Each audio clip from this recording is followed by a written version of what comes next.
আজ আমি আপনাকে এমন এক গল্প শোনাবো যা আমার নন্দ বাবা আমাকে শুনিয়েছিলেন যখন আমি ছোট ছিলাম। কাহিনী একজন সাধু আর একজন বিছের। একবার এক সাধু নদীর পাড়ে স্নান করছিলেন। উনি দেখলেন যে জলের প্রবাহে একটা বিছে ভেসে যাচ্ছে। তার প্রাণ বাঁচানোর জন্য উনি তাকে তুলে নদীর পাড়ে রাখার চেষ্টা করলেন, কিন্তু যেই সেই বিছেকে উনি হাতে তুললেন, সেই বিছে ওনাকে কামড়ে দিল। সাধু আবার চেষ্টা করলেন, সেই বিছেকে হাতে নেওয়াতে সে আবার তাকে কামড়ে দিল।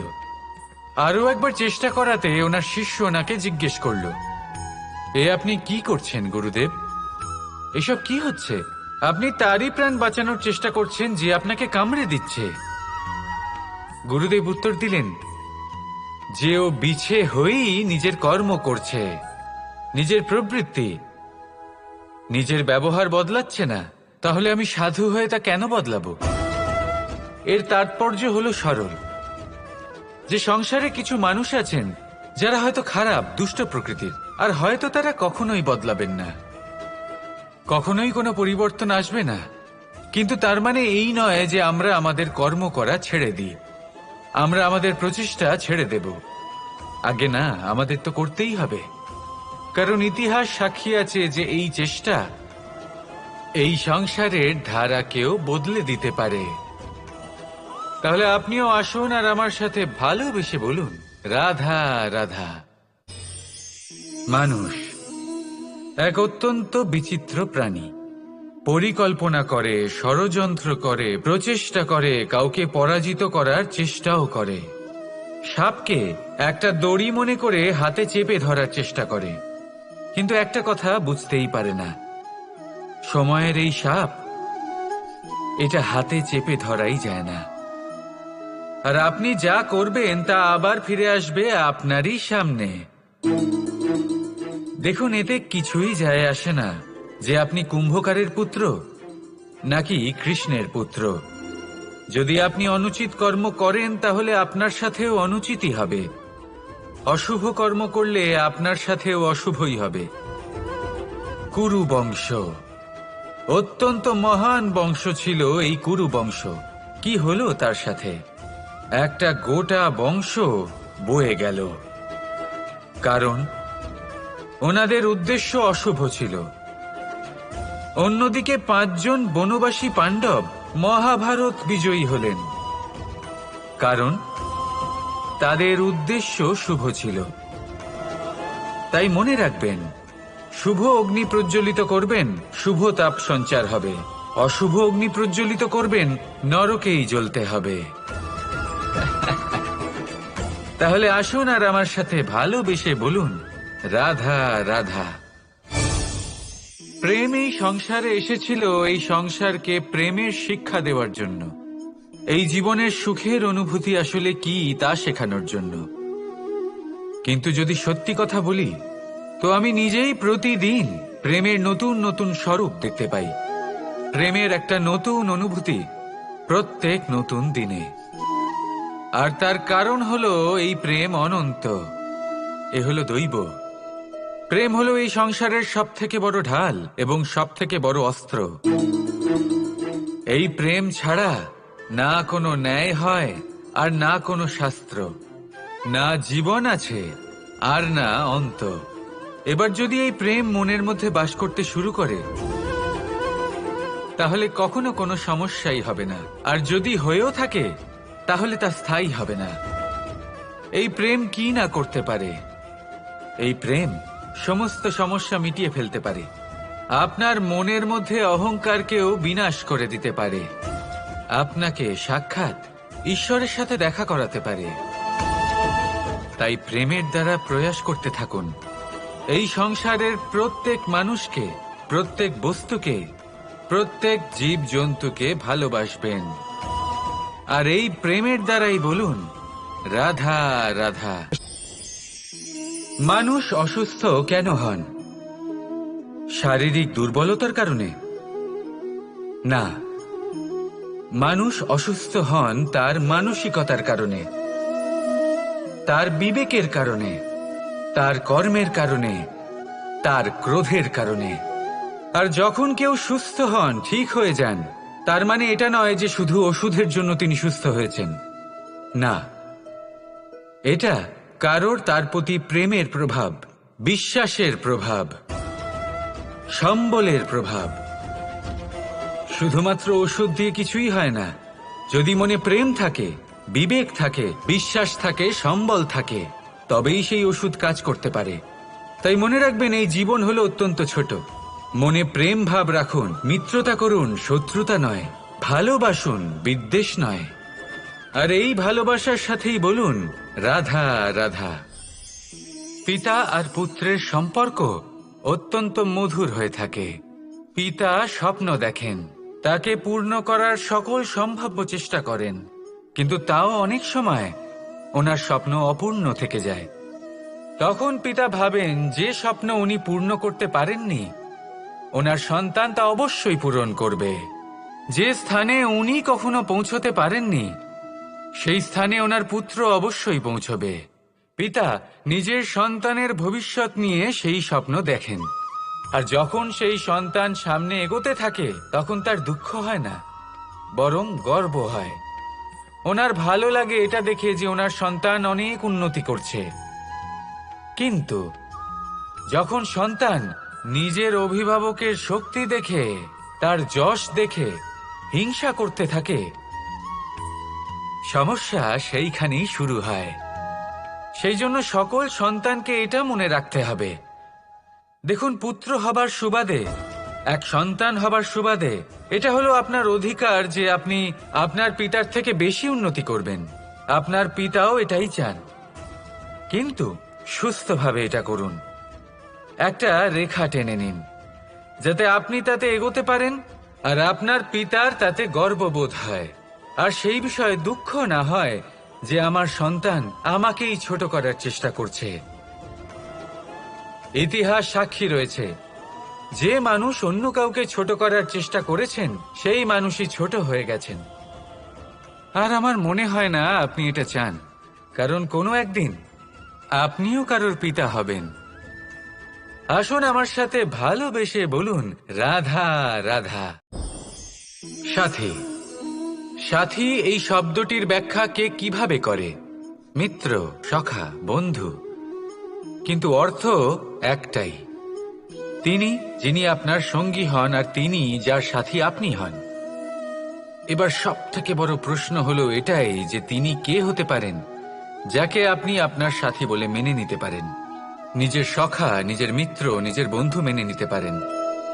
আপনার সাথী হলেন তিনি যিনি দুঃখের সময় আপনার পাশে থাকবেন, আপনার হাত ধরে থাকবেন। আপনার সাথী হলেন তিনি যার হাত আপনি নিজের সুখের দিনে ধরে থাকবেন। সেই সাথীরই হাত ধরুন যিনি দুঃখে সবসময় আপনাকে সাহায্য করার জন্য তৎপর হয়ে থাকেন, আপনার পাশে থাকেন, আর যাকে সুখের দিনে আপনি আপনার সাথে রাখতে পারেন। আর যখন আপনার সাথে আপনার এই সাথী থাকবে, তখন আপনি এটা বুঝবেন যে যখন জীবনে দুঃখ আসে, তখন এই দুঃখ কমে যায়, সবার মধ্যে ভাগ হয়ে যায়। আর যদি তখন সুখ আসে, তাহলে সেটা সবার উপস্থিতিতে আরো বেড়ে যায়। এটাই হলো প্রেম, এটাই হলো ভালোবাসা, এটাই হলো সঙ্গ। যেমন সম্পর্ক আমার আর রাধার মাঝে। তাহলে আসুন আর আমার সাথে ভালোবেসে বলুন রাধা রাধা। ভক্তি আর শক্তি, এই দুইয়ের মধ্যে সম্পর্ক অত্যন্ত সরল। মানুষ ভক্তি করেন যাতে তিনি শক্তি লাভ করতে পারেন, আর শক্তি লাভ করার পরে ভক্তিভাব ভুলে যান, আর শক্তির প্রতি আসক্তিতে মত্ত হয়ে যান, আর সেখান থেকেই তার বিনাশ শুরু হয়। কেন? কারণ ভক্তির দ্বারা প্রাপ্ত শক্তি অন্য কারোর হিতের জন্য ব্যবহার করতে হয়, অন্য কারোর মঙ্গল করার জন্য ব্যবহার করতে হয়, কারোর বিনাশের জন্য নয়। এবার যদি আমি আপনাদের একটা উদাহরণ দিয়ে বোঝাই, তাহলে কোদাল দিয়ে আমরা মাটি কোপাতে পারি, একটা গর্ত খুঁড়তে পারি যাতে একটা নতুন বৃক্ষ জন্ম নিতে পারে, একটা বৃক্ষ যা অন্য জীবকে ফল প্রদান করবে, যাত্রীদের ছায়া প্রদান করবে। কিন্তু এই কোদালের ব্যবহার যদি আমরা অন্য কারোর ক্ষতি করার জন্য করি, তাহলে ক্ষতি শুধুমাত্র আমাদেরই হবে। তাই জীবনে যদি আপনি কোনো শক্তি লাভ করেন, হয়তো ভক্তির দ্বারা বা অন্য যেখান থেকেই হোক, তার সদ্ব্যবহার করতে শিখুন, নয়তো এই প্রাপ্ত শক্তি আপনার পতনের কারণ হয়ে দাঁড়াবে। তাহলে আসুন আমার সাথে ভালোবেসে বলুন, রাধা রাধা। মানুষ জীবনে 3টে কাজ অবশ্যই করে থাকে। কিছু দান করে, কিছু গ্রহণ করে, আর কিছু ত্যাগ করে দেয়। এটাও ভাবতে থাকে যে এটা করলে কিভাবে করবে। দেবার জন্য পর্যাপ্ত ধন নেই, নেবার জন্য সংসারে অত স্নেহ নেই, আর ত্যাগ করার জন্য জীবনে এত সুখই নেই, তাহলে কিভাবে করবে? আসলে আমরা বস্তুগত চাহিদা অর্জনে এত ব্যস্ত হয়ে পড়ি যে আমরা বুঝতেই পারি না যে কি নেবার আছে, কি দেবার আছে, আর কি ত্যাগ করার আছে। তাহলে আজ আমি আপনাকে বলেই দিই, মনে রাখবেন এই 3টে গুরুত্বপূর্ণ গুণ, 3টে গুরুত্বপূর্ণ কথা। দেবার জন্য আছে দান, নেবার মতো আছে জ্ঞান, আর ত্যাগ করার মতো আছে অহংকার।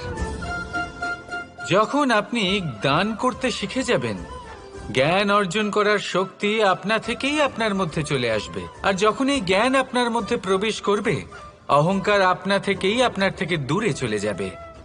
যে ব্যক্তি এই 3-এর মধ্যে ভারসাম্য বজায় রাখতে পারে, তার বর্তমান, ভূত, ভবিষ্যৎ, লোক, পরলোক সবকিছু শুধরে যায়। যেই দিন আপনি দান করতে শিখে যাবেন, জ্ঞান আহরণ করতে শিখে যাবেন, অভিমান ত্যাগ করতে শিখে যাবেন, আপনার সর্বশক্তিশালী, সর্বশক্তিমান পরমেশ্বরেরও প্রয়োজন পড়বে না। কারণ তখন ঈশ্বর আপনার মধ্যেই বাস করবেন। তাহলে আসুন আর আমার সাথে ভালোবেসে বলুন, রাধা রাধা। জীবনে অনেক সময় সমস্যা আমাদের চারদিক থেকে ঘিরে ফেলে। এই সমস্যা নানান ধরনের হতে পারে। আর্থিক সমস্যা হতে পারে, পারিবারিক সমস্যা হতে পারে, কোনো সম্পর্ক নিয়ে সমস্যা হতে পারে, কখনো কোনো দৈনিক সমস্যা হতে পারে, কখনো কোনো দ্বন্দ্ব হতে পারে, অনেক সমস্যা হতে পারে। কিন্তু যখনই কোনো সমস্যা আসে, আমাদের মনে তার জন্য একটা উত্তর অবশ্যই থেকে থাকে, যা আমাদের অন্তরে রয়েছে। একে আমরা বলি আত্মা। আত্মা হলো পরমাত্মারই রূপ, আর পরমাত্মা তা কখনোই কিছু অনুচিত চাইবে না, তাই তো? এই আত্মা খুব ভালো করে জানে যে কোনটা উচিত আর কোনটা অনুচিত। যদি আসল বিষয়ের কথা বলি, তাহলে আপনাকে নিজের মনকে বুঝতে হবে। কারণ আত্মা তো পরমাত্মা থেকেই আসে, কিন্তু এই মন মানুষ জন্ম থেকেই প্রাপ্ত করে, যার বিকাশ হয় এই সংসারকে দেখে। যেদিন আপনার এই মন আর আপনার এই আত্মা, এই দুই এক হয়ে যাবে, আত্মসাৎ হয়ে যাবে, সেদিন আপনার জীবনে না কোনো সমস্যা থাকবে, না কোনো ঝঞ্ঝাট থাকবে, না কোনো সংকট থাকবে। কারণ আপনার কাছে সেই সমস্ত সমস্যার, সমস্ত বিপদের সমাধান থাকবে, আর তাও আপনারই অন্তরে। তাহলে আসুন আর আমার সাথে ভালোবেসে বলুন, রাধা রাধা।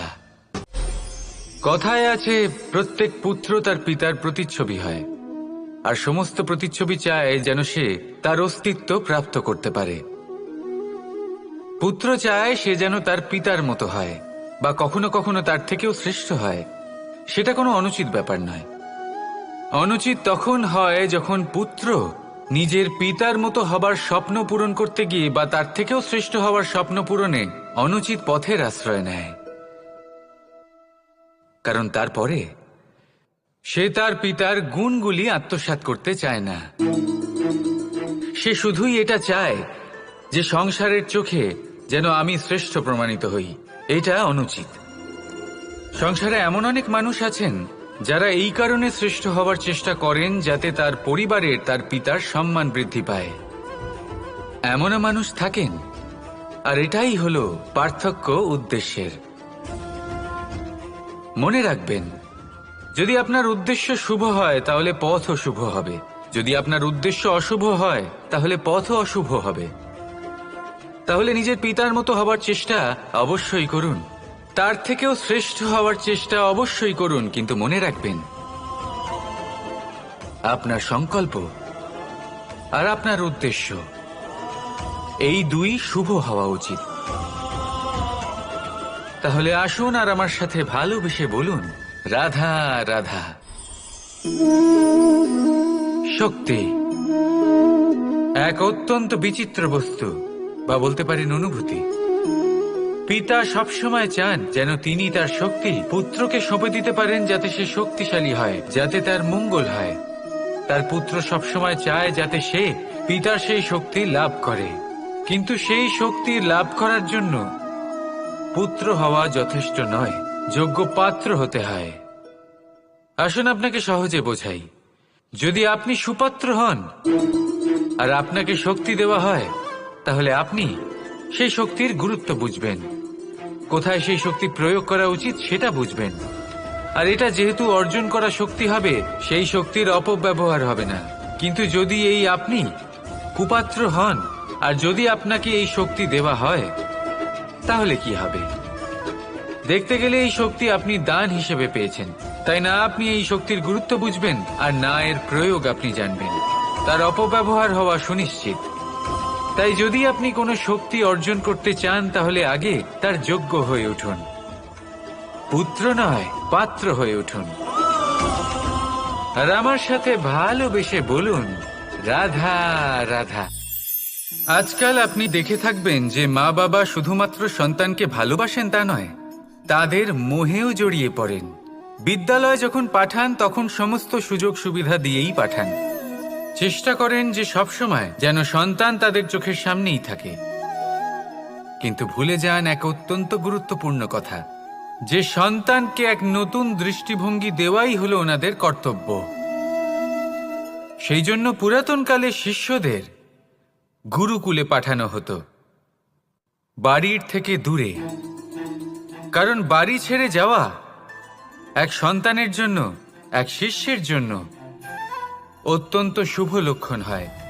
যখন সে বাড়ির থেকে দূরে, গৃহস্থের থেকে দূরে থাকবে, তখন এই সংসারকে সে এক নতুন দৃষ্টিভঙ্গি দিয়ে দেখবে, পরখ করবে, বুঝতে পারবে, আর সবকিছু নিজে থেকেই শিখে যাবে কখন আক্রমণ করতে হয়, কখন পিছু হটতে হয়, কিভাবে এই সংসারের সম্মুখীন হতে হয়। আর এটা আপনার দৃষ্টি ওকে শেখাতে পারবে না, ওর অভিজ্ঞতা ওকে শেখাতে পারবে। তাই মনে রাখবেন, যদি আপনি চান যে আপনার সন্তানের বিকাশ হোক, তাহলে অনেক সময় ওকে নিজের থেকে দূরে নিয়ে যেতে হয়। যদি মোহে আবদ্ধ থাকেন তাহলে ওর বিকাশ কখনোই হবে না। তাহলে আসুন আমার সাথে ভালোবেসে বলুন, রাধা রাধা। প্রতিশোধ অথবা কাউকে দুঃখ দেওয়ার ভাবনা, যদি এটা আপনার মনে থাকে, তাহলে আপনি নিজের মনেই যন্ত্রণার একটা বিশাল বৃক্ষ রোপণ করছেন, এটা মনে রাখবেন। কারণ কাউকে দুঃখ দেবার এই ভাবনা, এটা হলো সেই বীজ যা আপনার মনেই পতিত হবে, আপনার মনেই অঙ্কুরিত হবে, আর আপনার মনেই একটা বিশাল বৃক্ষরূপে বেড়ে উঠবে। জীবন আপনার, কর্ম আপনার, কাউকে দুঃখ দেবার ভাবনা আপনার ছিল, এই বৃক্ষ হলো আপনার, তাই এর ফলও আপনিই পাবেন, যা গ্রহণও আপনাকেই করতে হবে। মনে রাখবেন, যে মানুষ এটা ভাবে যে আমি ওকে দুঃখ দেব, ওকে কষ্ট দিতে চাই আমি, সেই মানুষই দুঃখ আর কষ্ট পেয়ে থাকে। যদি সেই জায়গায় আপনি এটা ভাবেন যে আমি কাউকে সুখী করে তুলতে চাই, কাউকে সুখ প্রদান করতে চাই, তাহলে তারও বীজ আপনার মনেই রোপণ হবে, বৃক্ষে পরিণত হবে, যার ফলও আপনিই পাবেন। এখানে বিষয়টা হলো শুধু মানসিকতার চিন্তা, যা সত্য হয়ে আপনার সামনে আসে। তাহলে এই মানসিকতা শুভ করুন, সবার জন্য মঙ্গল কামনা করুন। অন্যের মনে আপনার জন্য ভালো চিন্তা থাকুক বা না থাকুক, আপনি সবার জন্য শুভ চিন্তা করে কর্ম করতে থাকুন, তাহলে আপনার সাথেও ভালোই হবে। তাহলে আসুন আর আমার সাথে ভালোবেসে বলুন, রাধা রাধা। জীবনে শিখরে পৌঁছানোর জন্য মানুষের কি প্রয়োজন হয়ে থাকে? সিঁড়ির। কিন্তু তাও প্রত্যেক মানুষ, প্রত্যেক ব্যক্তি শিখরে পৌঁছতে পারেন না। এর কারণ কি? কারণ একটা হতে পারে যে মানুষ কল্পনা করতে থাকেন কিন্তু সিঁড়ি খুঁজে পান না। কিছু মানুষ খুঁজে নেন কিন্তু তা পেয়ে এতটাই প্রসন্ন হয়ে যান যে তারপর আর কোনো কর্মই করেন না। খুব সোজা ব্যাপার। অনেক মানুষ সিঁড়ি খুঁজে পান না, আর যদি পেয়েও যান তাও যতক্ষণ না তাতে চড়ছেন সেই শিখরে পৌঁছবেন কি করে? যতক্ষণ না আপনি পরিশ্রম করছেন, যতক্ষণ না সেই সিঁড়িতে আপনি চড়ছেন, যতক্ষণ না ক্লান্ত হচ্ছেন, আপনার পায়ে হাঁটুতে ব্যথা না হচ্ছে, ততক্ষণ এই শিখরে পৌঁছানোর সৌভাগ্য লাভ করতে পারবেন না। তাহলে কল্পনার সাথে কর্ম করুন, পরিকল্পনার সাথে পরিশ্রম করুন, সব কিছু পাবেন। আসুন আমার সাথে ভালোবেসে বলুন, রাধা রাধা।